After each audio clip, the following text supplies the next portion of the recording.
Welcome to Zee News channel Telugu. ఈరోజు వాళ్ళు వచ్చింది అంటే వాళ్ళు పంచాయతీ తీసుకోవడానికి మీటింగ్ పెడుతున్నారు.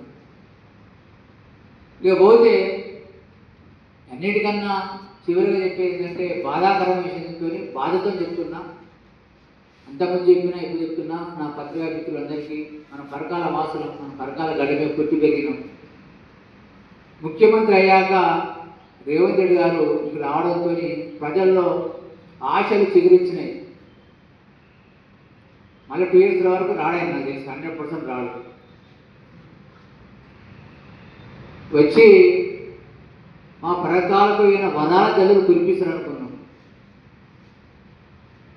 జిల్లాల పునర్విభజనప్పుడు అశాస్త్రీయం జరిగిన పునర్విభజన వల్ల పరకాలు జరిగిన అన్యాయాన్ని పూరిస్తాడు అనుకున్నాడు.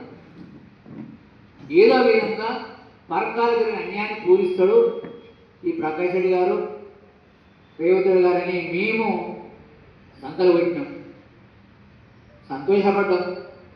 అంతకుముందు మీ నడిగూడలో పోలీస్ స్టేషన్ కావాలన్నప్పుడు నేను మా కార్యకర్తలను నేను ఏమన్నా అంటే రేవంత్ రెడ్డి గారి పని అడ్డుకుందామని చెప్పాము, 100% చెప్పాము.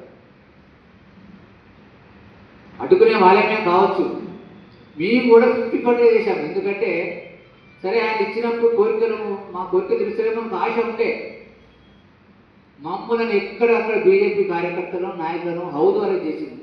ఈ ప్రజాస్వామ్యమా, నేతృత్వమా, ఈ నిరంకుశ పాలన?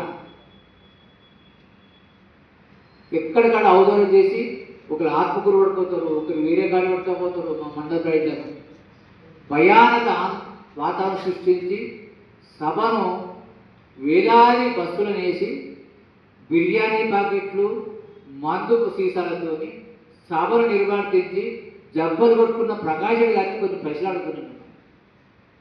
అయ్యా ప్రకాష్ రెడ్డి గారు, మీరు రేవంత్ రెడ్డి గారిని తీసుకొచ్చి అది ప్రభుత్వ కార్యక్రమం, మీరు ప్రజలు బాగా చిన్న ఫీల్ అవుతారు. ప్రజలు ఫ్రీ బస్సులో మీ ఫ్రీ భోజనంతో, మీ ఇందిరా మిల్లను, మీ రేషన్ కార్డును, ఇంకా 1,00,000 సాయుధాల ఆశ చూపి తప్పితే మీ ముఖాలు చూసో మీరు గొప్ప పరిపాలన రాలేదు. ప్రకాష్ రెడ్డి గారు మిమ్మల్ని చూసి రాలేదు. వాళ్ళు స్వీకరించుకున్నారు మీటింగ్ తర్వాత.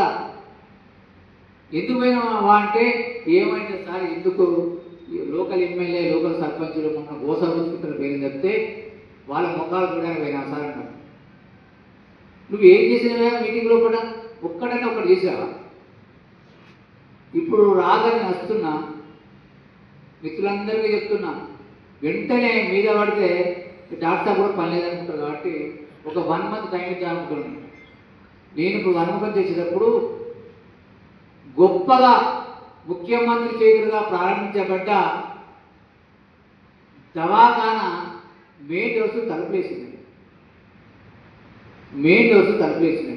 ఆడ మనుషుల అలజడి లేదు.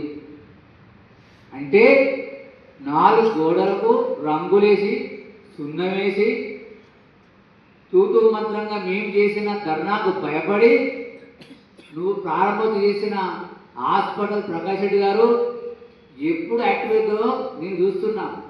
20 రోజులతో మా కార్యకర్త కాదు, ప్రజలందరితో నిరసన చేస్తాయి. ఇప్పుడు ఛాలెంజ్ చెప్తున్నా, ఇంకొక 20 రోజుల తర్వాత పరకాల ప్రజలతోని, చుట్టుపక్కల గ్రామాల ప్రజలతోని దవాఖానా ముందు మీరు మీ ప్రభుత్వ దిష్టిబొమ్మ దగ్గర లేకుండా అడగండి.